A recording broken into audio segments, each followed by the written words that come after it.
നമസ്കാരം. ഇഫക്ട് ന്യൂസിലെ ഏവർക്കും സ്വാഗതം. ബധിരനും മുഖനുമായ വിദ്യാർത്ഥിയെ പീഡിപ്പിച്ച കേസിൽ സർക്കാർ സ്കൂളിലെ മേട്രന് 18 വർഷം കഠിന തടവ്. ബധിരനും മുഖനുമായ 11-കാരനെ പീഡിപ്പിച്ച കേസിൽ സ്കൂൾ മേട്രനായ ജീൻ ജാക്സന് 18 കൊല്ലം കഠിന തടവിനും 30,000 രൂപ പിഴയ്ക്കും തിരുവനന്തപുരം അതിവേഗ സ്പെഷ്യൽ കോടതി ജഡ്ജി ആർ രേഖ ശിക്ഷിച്ചു.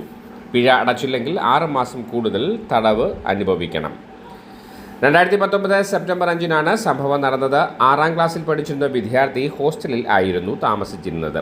സംഭവ ദിവസം മേട്രനായ പ്രതി സ്കൂൾ ഹോസ്റ്റലിൽ വെച്ച് കുട്ടിയുടെ സ്വകാര്യ ഭാഗങ്ങൾ പിടിക്കുകയും പ്രതിയുടെ സ്വകാര്യ ഭാഗങ്ങൾ പീഡിപ്പിക്കുകയും ചെയ്തു എന്നാണ് പ്രോസിക്യൂഷൻ കേസ്. ഈ സംഭവം ബധിരനും മുഖനുമായ മറ്റൊരു കുട്ടി കണ്ടു. മറ്റാരോടും സംഭവം പറയരുത് എന്ന് കുട്ടിയെ ഭീഷണിപ്പെടുത്തി. 2 ആഴ്ച കഴിഞ്ഞിട്ട് സംഭവം കണ്ട കുട്ടി മറ്റാരോടോ പറഞ്ഞതായി അറിഞ്ഞ പ്രതി കുട്ടിയെ ഭീഷണിപ്പെടുത്തുന്നത് മറ്റു കുട്ടികൾ കണ്ടിരുന്നു.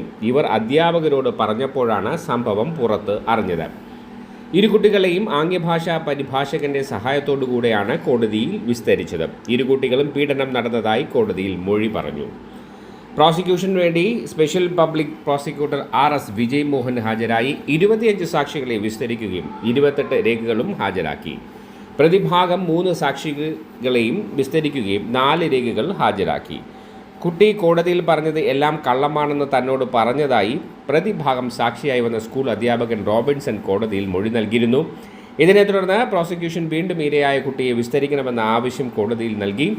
പ്രോസിക്യൂഷൻ നൽകിയ ആവശ്യം കോടതി അംഗീകരിച്ചു. കുട്ടിയെ രണ്ടാമത് വിസ്തരിച്ചപ്പോൾ താൻ അധ്യാപകനോട് പീഡനത്തെക്കുറിച്ച് സംസാരിച്ചിട്ടില്ല എന്ന് കുട്ടി പറഞ്ഞു. ഇത് കോടതി പരിഗണിച്ച് അധ്യാപകൻ്റെ മൊഴി തള്ളി. പൊതുസേവകനായ പ്രതിയുടെ പ്രവൃത്തി ന്യായീകരിക്കാൻ പറ്റാത്തതിനാൽ ശിക്ഷ ഇളവ് ചെയ്യേണ്ട കാര്യമില്ല എന്ന് കോടതി വിധിന്യായത്തിൽ പറഞ്ഞു. കുട്ടികൾ അനുഭവിച്ച ഭയം കോടതിക്ക് കാണാതിരിക്കാനും പറ്റില്ലെന്നും കോടതി നിരീക്ഷിച്ചു. മ്യൂസിയം SIമാരായിരുന്ന P ഹരിലാൽ, ശ്യാംലാൽ J നായർ, ജിജുകുമാർ എന്നിവരാണ് കേസ് അന്വേഷിച്ചത്.